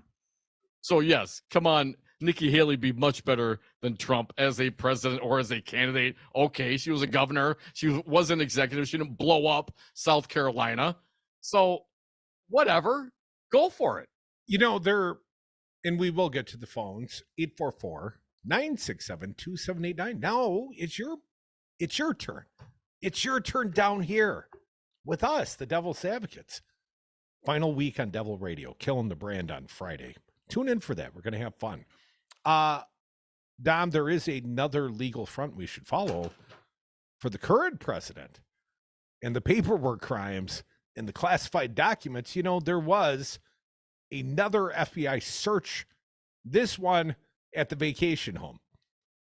And I'm happy to report, and here's a quote, Dom. The DOJ planned search of the president's Rehoboth residence, I think that's the vacation home, conducted in coordination and cooperation with the president's attorneys, has concluded no documents with classified markings were found. All right, And what he should have said is, this time. And I guess it's also been found out, you know, the FBI did their initial search back in November, dude. We didn't know that the president had his residence searched by the FBI back in November. I find that somewhat problematic. I mean, That they I don't didn't know. tell us? Yes, I mean, but do you tell? I mean, politically, probably not. Maybe, I don't know. But come on, man. I don't.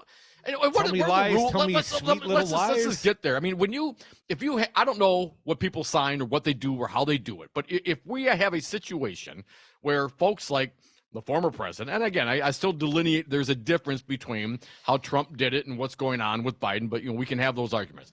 But as a general rule, if you have access and then you retire and move away or are kicked out of office, whatever the case may be, do you sign something that say, I admit I have no documents? Or do you sign something that say, I guarantee you I turned everything over? And is there any teeth to anything like that? I mean, come on, man. People got to turn their laptop in. They got to turn their uniform in when they leave the job. I mean, these things happen.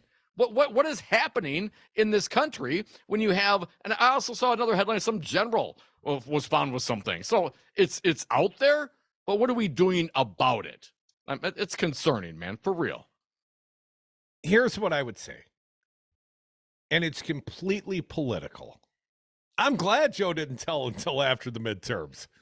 I mean, we don't know, he can't go back and relive the past, but I'm glad he kept his mouth shut. Good for Joe. I'm glad he didn't go out there and tell the press, well, my home has been searched by the FBI, because that wouldn't have played on Fox News very well. They're already making stuff up, crime and this and that.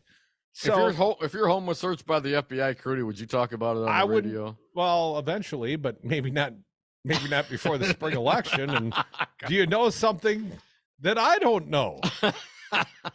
Is there a reason they'd be searching at this? I don't know, man. I'm just asking questions. That's what we do here. 844-967-2789. Andy from Beaver Dam. Welcome back, fella. Hey, Andy. Well, I went back in the archives to get it back on the state side as opposed to the national, and found the 2014 Mary Burke governor brochure. Right on the front, it says, no photo ID needed to vote on November the 4th. But you guys have ranted, for God, probably at least 6 or 7 years about Scotty Wanker. And a lot of these people, your new listeners up in northern Wisconsin, haven't heard all this.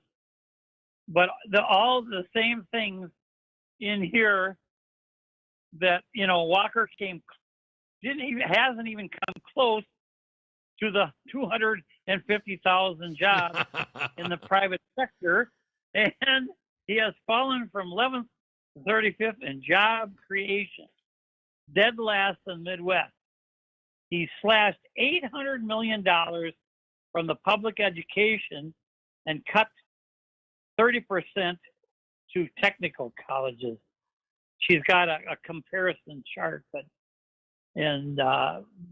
anyway, lest we forget, and this is even before Foxconn.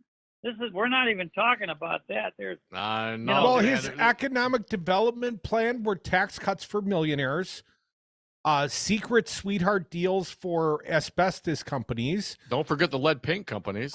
Maybe it was a lead paint company and a Gogebic taconite mining company that wanted to befell the Northwoods. And anyways, you go, Andy. You got like 30 seconds left. All right. Well, he skewed the tax cuts to higher earners in hopes of benefits would trickle down while raising taxes on the seniors. Opposed raising the minimum wage.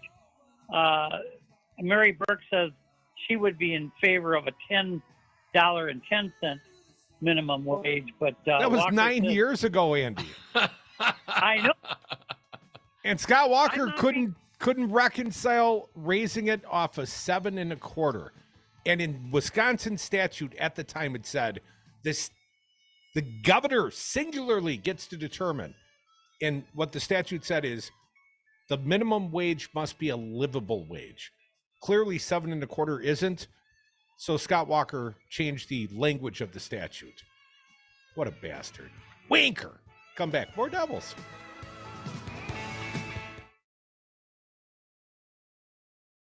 Finish your high school diploma for you and your family. Visit finishyourdiploma.org to find free adult education centers near you.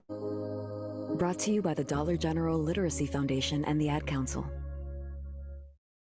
Warning, listening to the Devil's Advocates may expose you to opposing views. It's scary. Maybe I'm coming a little bit more left, but... Well, it's not left. It's good governance, Steve. It's good to be exposed to different ideas, and I do appreciate that you do put that out there on the airways, because a lot of times where you just get a little soundbite of this or a little bit of that, and that's the end of it. You're to be commended for that.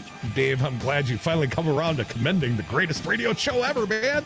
Follow the Devil's Advocates on Facebook and Twitter.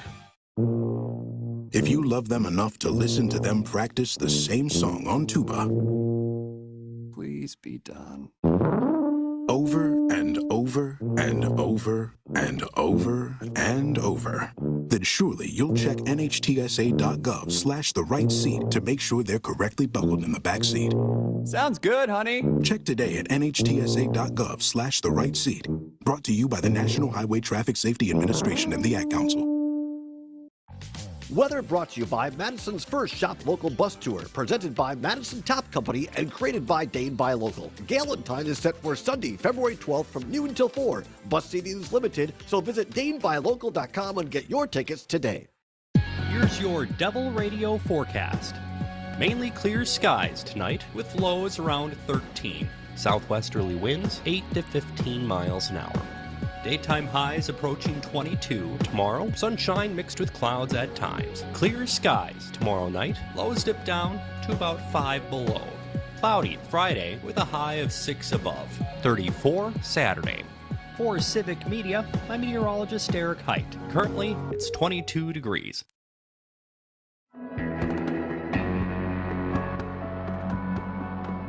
The Devil's Advocates. Radio for nasty women everywhere.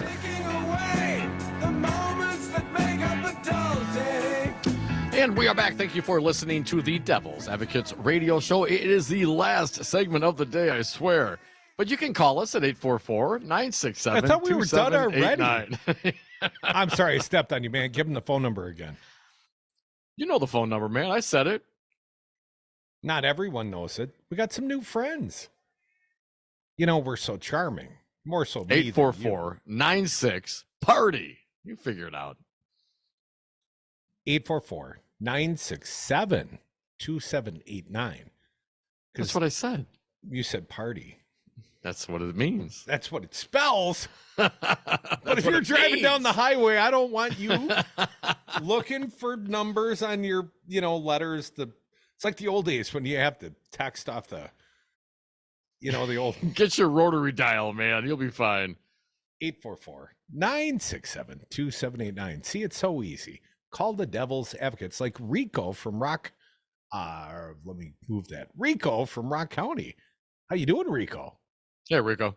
Oh, doing great. Yeah, Jim snuck out of there. I wanted to ask him a question. That's all right. I'll just make it a comment, right? Call him Saturday mornings. He got his own show, man. We don't take calls. I know. I do. And it's the same number. You'll be fine.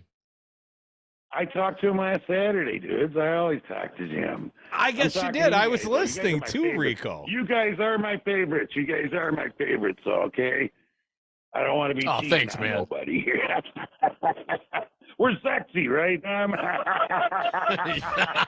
What do you mean, Dom? Oh, wait a second. You got it backwards, Rico. Crudy's the sexy one.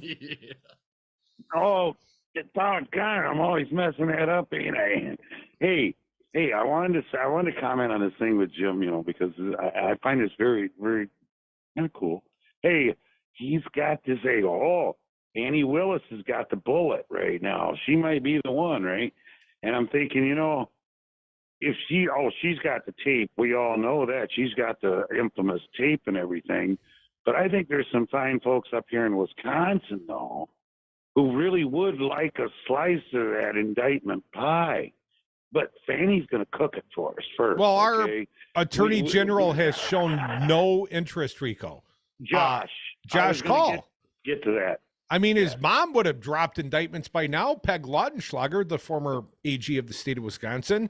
Peg was a strong woman.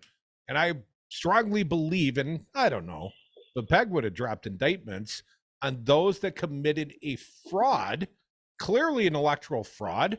The final Wisconsin Supreme Court decision came down before they cast the false Trump electors in Wisconsin. They entered a locked building during a pandemic, hid in a room, and then did something. They signed, and many of them were lawyers. Think of the former Republican Party chair of the state of Wisconsin. He's like a senior partner at Michael Best and Friedrich. And all of their defense was, Trump's lawyers said it was okay to do this. Can I say something? Well, you can. Am I going to get to talk? I guess.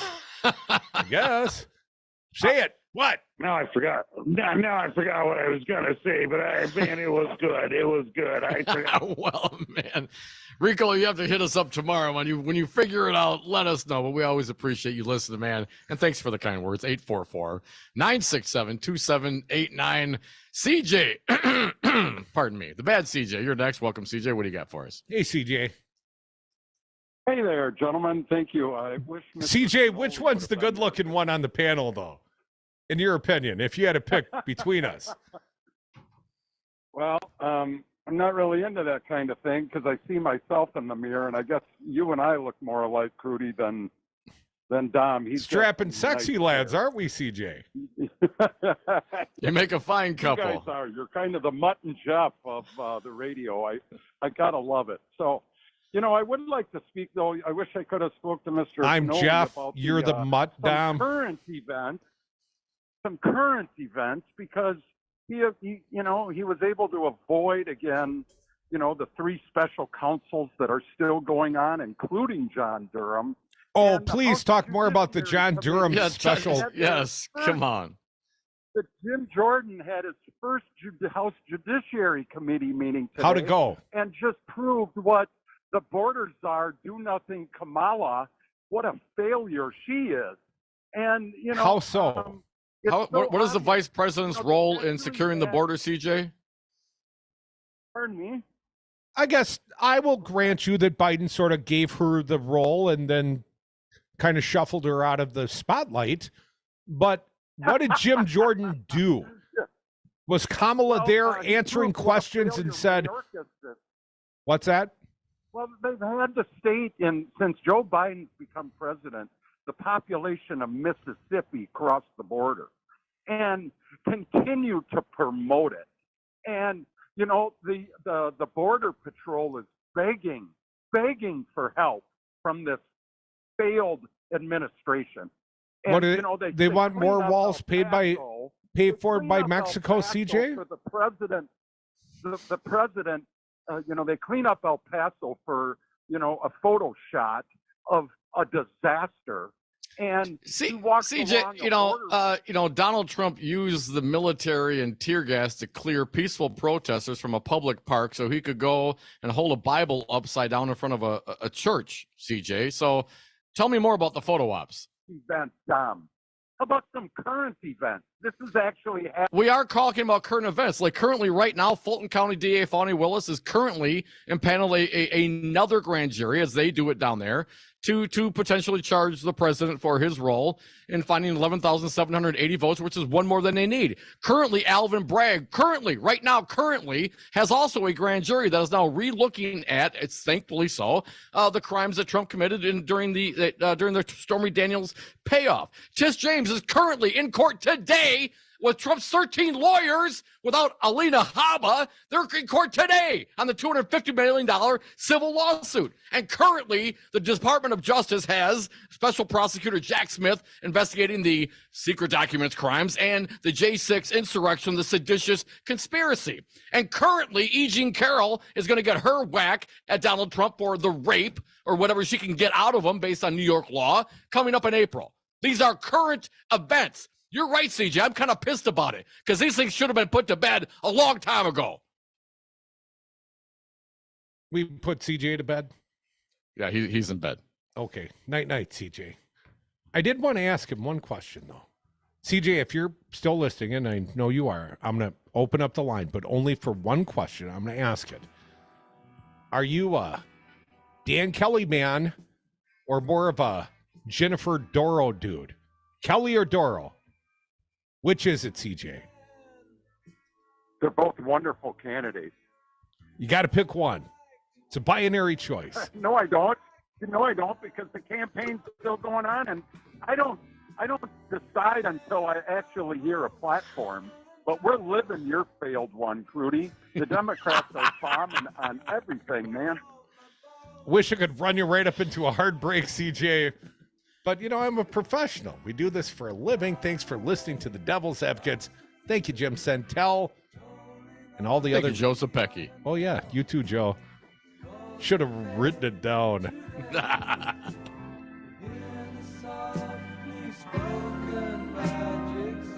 All right, that's it, young man. No Bible story.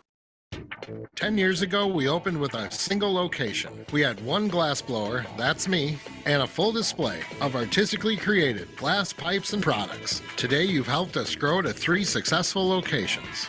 Ignite Glass and Gifts thanks you for your continued support. We'll be here as long as you need us.